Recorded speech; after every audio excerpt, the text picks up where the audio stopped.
Chapter 7. It was a bitter winter. The stormy weather was followed by sleet and snow, and then by a hard frost which did not break till well into February.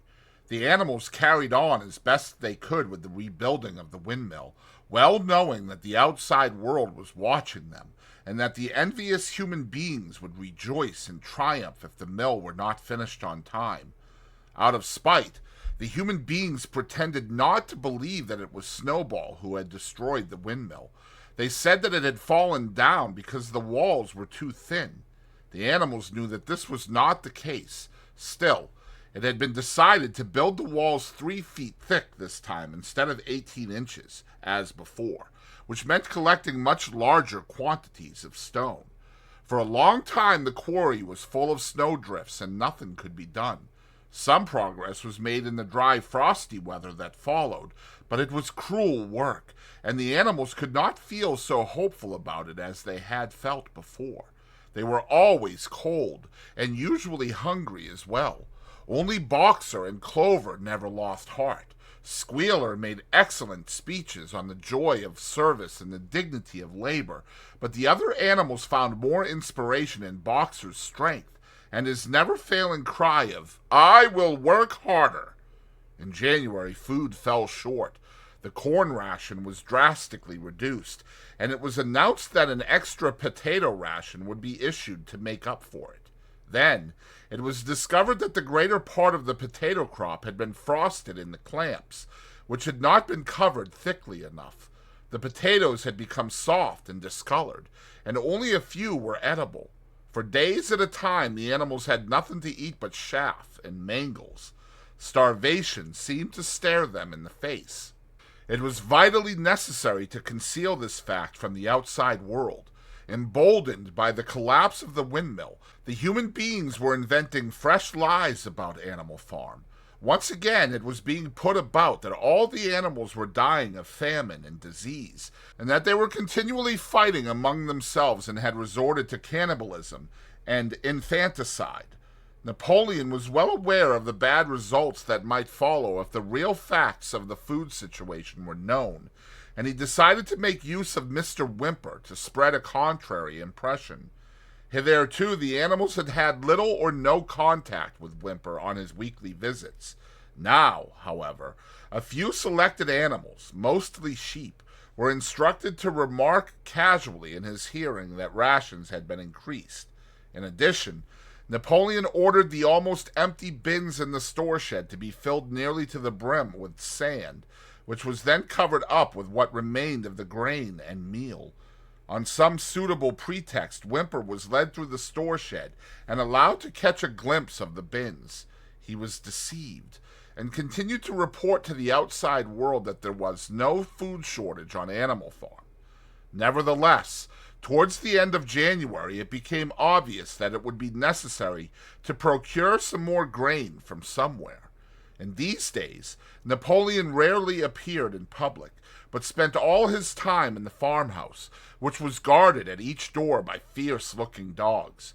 When he did emerge, it was in a ceremonial manner, with an escort of 6 dogs who closely surrounded him and growled if anyone came too near. Frequently, he did not even appear on Sunday mornings, but issued his orders through one of the other pigs, usually Squealer. One Sunday morning, Squealer announced that the hens, who had just come in to lay again, must surrender their eggs. Napoleon had accepted, through Whymper, a contract for 400 eggs a week. The price of these would pay for enough grain and meal to keep the farm going till summer came on and conditions were easier. When the hens heard this, they raised a terrible outcry. They had been warned earlier that this sacrifice might be necessary, but had not believed that it would really happen. They were just getting their clutches ready for the spring sitting, and they protested that to take the eggs away now was murder. For the first time since the expulsion of Jones, there was something resembling a rebellion. Led by 3 young black Minorca pullets, the hens made a determined effort to thwart Napoleon's wishes. Their method was to fly up to the rafters and there lay their eggs, which smashed to pieces on the floor. Napoleon acted swiftly and ruthlessly. He ordered the hens' rations to be stopped, and decreed that any animal giving so much as a grain of corn to a hen should be punished by death. The dogs saw to it that these orders were carried out. For 5 days the hens held out. Then they capitulated and went back to their nesting boxes. 9 hens had died in the meantime. Their bodies were buried in the orchard, and it was given out that they had died of coccidiosis. Whymper heard nothing of this affair, and the eggs were duly delivered, a grocer's van driving up to the farm once a week to take them away. All this while no more had been seen of Snowball. He was rumored to be hiding on one of the neighboring farms, either Foxwood or Pinchfield.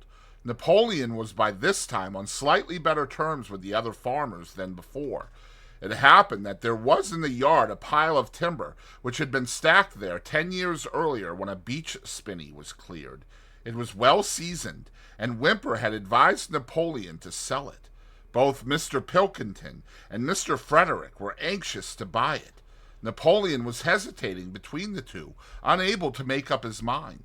It was noticed that whenever he seemed on the point of coming to an agreement with Frederick, Snowball was declared to be in hiding at Foxwood, while, when he inclined toward Pilkington, Snowball was said to be at Pinchfield. Suddenly, early in the spring, an alarming thing was discovered.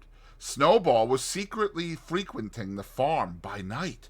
The animals were so disturbed that they could hardly sleep in their stalls. Every night, it was said, he came creeping in under cover of darkness and performed all kinds of mischief. He stole the corn, he upset the milk pails, he broke the eggs, he trampled the seed beds, he gnawed the bark off the fruit trees. Whenever anything went wrong, it became usual to attribute it to Snowball. If a window was broken or a drain was blocked up, someone was certain to say that Snowball had come in the night and done it. And when the key of the store shed was lost, the whole farm was convinced that Snowball had thrown it down the well. Curiously enough, they went on believing this even after the mislaid key was found under a sack of meal. The cows declared unanimously that Snowball crept into their stalls and milked them in their sleep. The rats, which had been troublesome that winter, were also said to be in league with Snowball. Napoleon decreed that there should be a full investigation into Snowball's activities. With his dogs in attendance, he set out and made a careful tour of inspection of the farm buildings, the other animals following at a respectful distance. At every few steps, Napoleon stopped and snuffed the corner for traces of Snowball's footsteps, which, he said, he could detect by the smell. He snuffed in every corner, in the barn, in the cowshed, in the hen houses, in the vegetable garden, and found traces of Snowball almost everywhere. He would put his snout to the ground, give several deep sniffs, and exclaim in a terrible voice, "Snowball! He has been here! I can smell him distinctly!" And at the word Snowball, all the dogs let out blood-curdling growls and showed their side teeth. The animals were thoroughly frightened. It seemed to them as though Snowball were some kind of invisible influence, pervading the air about them and menacing them with all kinds of dangers. In the evening, Squealer called them together, and with an alarmed expression on his face, told them that he had some serious news to report. "Comrades!" cried Squealer, making little nervous skips. "A most terrible thing has been discovered. Snowball has sold himself to Frederick of Pinchfield Farm, who is even now plotting to attack us and take our farm away from us. Snowball is to act as his guide when the attack begins, but there is worse than that. We had thought that Snowball's rebellion was caused simply by his vanity and ambition, but we were wrong, comrades. Do you know what the real reason was? Snowball was in league with Jones from the very start. He was Jones's secret agent all the time. It has all been proved by documents which he left behind him and which we have only just discovered. To my mind, this explains a great deal, comrades. Did we not see for ourselves how he attempted, fortunately without success, to get us defeated and destroyed at the Battle of the Cowshed?" The animals were stupefied. This was a wickedness far outdoing Snowball's destruction of the windmill, but it was some minutes before they could fully take it in. They all remembered, or thought they remembered, how they had seen Snowball charging ahead of them at the Battle of the Cowshed, how he had rallied and encouraged them at every turn, and how he had not paused for an instant, even when the pellets from Jones's gun had wounded his back. At first it was a little difficult to see how this fitted in with his being on Jones's side. Even Boxer, who seldom asked questions, was puzzled. He lay down, tucked his forehoofs beneath him, shut his eyes, and with a hard effort managed to formulate his thoughts. "I do not believe that," he said. "Snowball fought bravely at the Battle of the Cowshed. I saw him myself. Did we not give him Animal Hero First Class immediately afterwards?" "That was our mistake, comrade, for we know now it is all written down in the secret documents that we have found, that in reality he was trying to lure us to our doom. But he was wounded," said Boxer. "We all saw him running with blood." "That was part of the arrangement," cried Squealer. "Jones's shot only grazed him. I could show you this in his own writing if you were able to read it. The plot was for Snowball, at the critical moment, to give the signal for flight and leave the field to the enemy, and he very nearly succeeded. I will even say, comrades, he would have succeeded if it had not been for our heroic leader, Comrade Napoleon. Do you not remember how, just at the moment when Jones and his men had gotten inside the yard, Snowball suddenly turned and fled, and many animals followed him? And do you not remember, too, that it was just at that moment, when panic was spreading and all seemed lost, that Comrade Napoleon sprang forward with a cry of death to humanity, and sank his teeth in Jones's leg? Surely you remember that, comrades?" exclaimed Squealer, frisking from side to side. Now, when Squealer described the scene so graphically, it seemed to the animals that they did remember it. At any rate, they remembered that at the critical moment of the battle, Snowball had turned to flee, but Boxer was still a little uneasy. "I do not believe that Snowball was a traitor at the beginning," he said finally. "What he has done since is different, but I believe that at the Battle of the Cowshed he was a good comrade. Our leader, Comrade Napoleon," announced Squealer, speaking very slowly and firmly, "has stated categorically,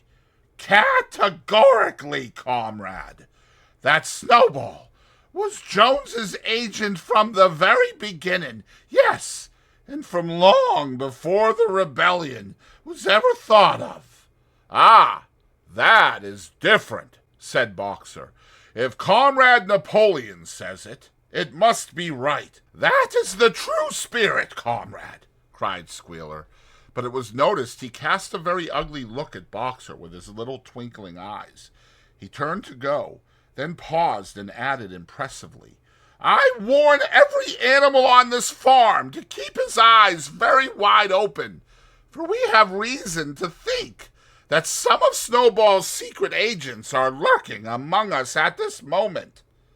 4 days later, in the late afternoon, Napoleon ordered all the animals to assemble in the yard.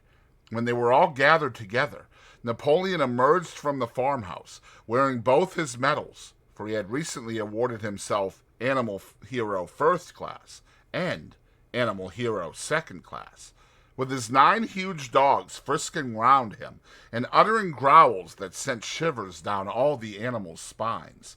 They all cowered silently in their places, seeming to know in advance that some terrible thing was about to happen. Napoleon stood sternly surveying his audience. Then he uttered a high-pitched whimper.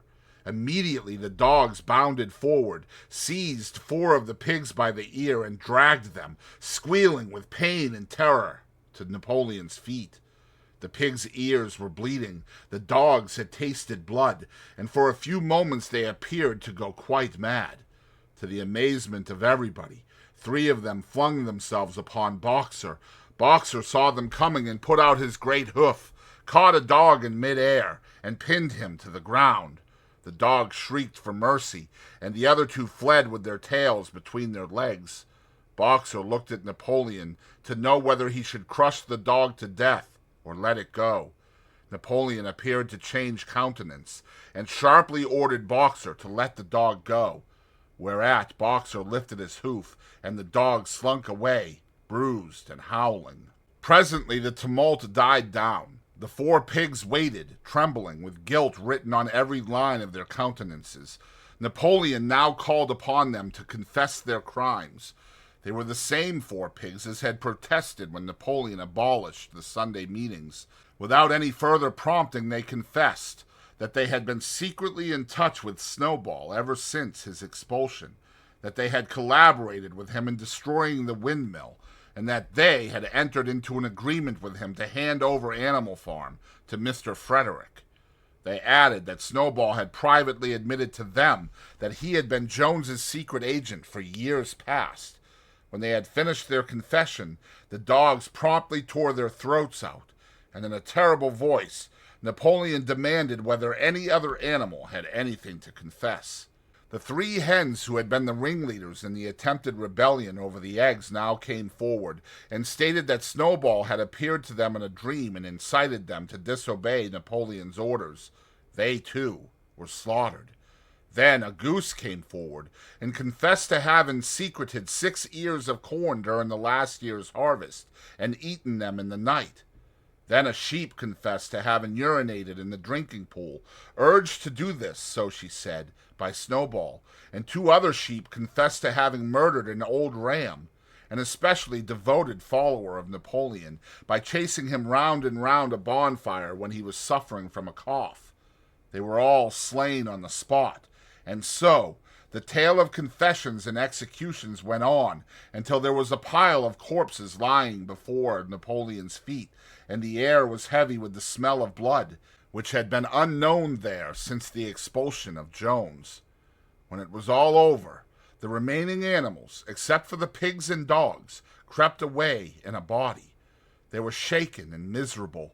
They did not know which was more shocking, the treachery of the animals who had leagued themselves with Snowball, or the cruel retribution they had just witnessed.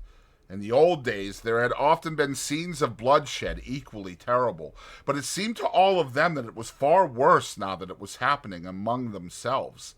Since Jones had left the farm, until today, no animal had killed another animal.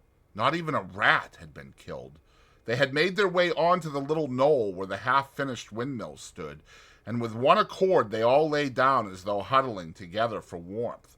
Clover, Muriel, Benjamin, the cows, the sheep, and a whole flock of geese and hens, everyone, indeed, except the cat, who had suddenly disappeared just before Napoleon ordered the animals to assemble. For some time, nobody spoke. Only Boxer remained on his feet.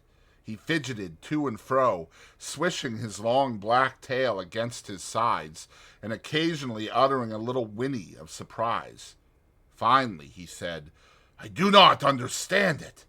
I would not have believed that such things could happen on our farm. It must be due to some fault in ourselves. The solution, as I see it, is to work harder. From now onwards, I shall get up a full hour earlier in the mornings." And he moved off at his lumbering trot and made for the quarry. Having got there, he collected 2 successive loads of stone and dragged them down to the windmill before retiring for the night. The animals huddled about Clover, not speaking. The knoll where they were lying gave them a wide prospect across the countryside. Most of Animal Farm was within their view. The long pasture stretching down to the main road, the hayfield, the spinney, the drinking pool, The plowed fields where the young wheat was thick and green, and the red roofs of the farm buildings with the smoke curling from the chimneys. It was a clear spring evening. The grass and the bursting hedges were gilded by the level rays of the sun. Never had the farm, and with a kind of surprise they remembered that it was their own farm, every inch of it their own property, appeared to the animals so desirable a place. As Clover looked down the hillside, her eyes filled with tears. If she could have spoken her thoughts, it would have been to say that this was not what they had aimed at when they had set themselves years ago to work for the overthrow of the human race. These scenes of terror and slaughter were not what they had looked forward to on that night when old Major first stirred them to rebellion.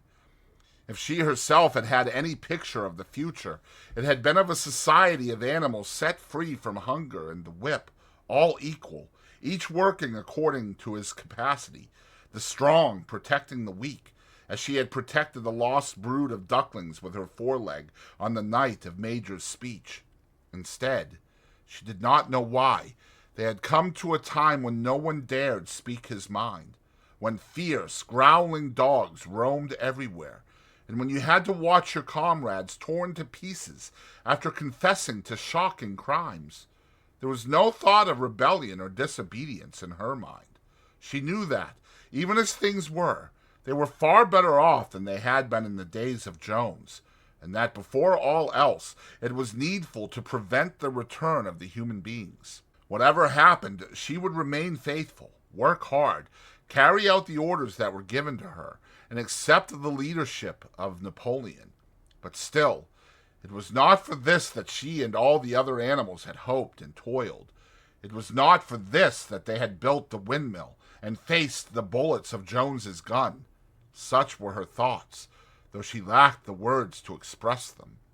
At last, feeling this to be in some way a substitute for the words she was unable to find, she began to sing Beasts of England. The other animals sitting round her took it up, and they sang it 3 times over, very tunefully, but slowly and mournfully, in a way they had never sung it before. They had just finished singing it for the 3rd time when Squealer, attended by 2 dogs, approached them with the air of having something important to say. He announced that, by a special decree of Comrade Napoleon, Beasts of England had been abolished. From now onwards, it was forbidden to sing it. The animals were taken aback. "Why?" cried Muriel. "It's no longer needed, comrade," said Squealer stiffly. "Beasts of England was the song of the rebellion, but the rebellion is now completed. The execution of the traitors this afternoon was the final act. The enemy, both external and internal, has been defeated. In Beasts of England, we express our longing for a better society in days to come. But that society has now been established. Clearly, this song has no longer any purpose." Frightened though they were, some of the animals might possibly have protested, but at this moment the sheep set up their usual bleating of 4 legs good, 2 legs bad, which went on for several minutes and put an end to the discussion. So Beasts of England was heard no more. In its place, Minimus, the poet, had composed another song which began, Animal farm, never through me shalt thou come to harm. And this was sung every Sunday morning after the hoisting of the flag. But somehow, neither the words nor the tune ever seemed to the animals to come up to Beasts of England.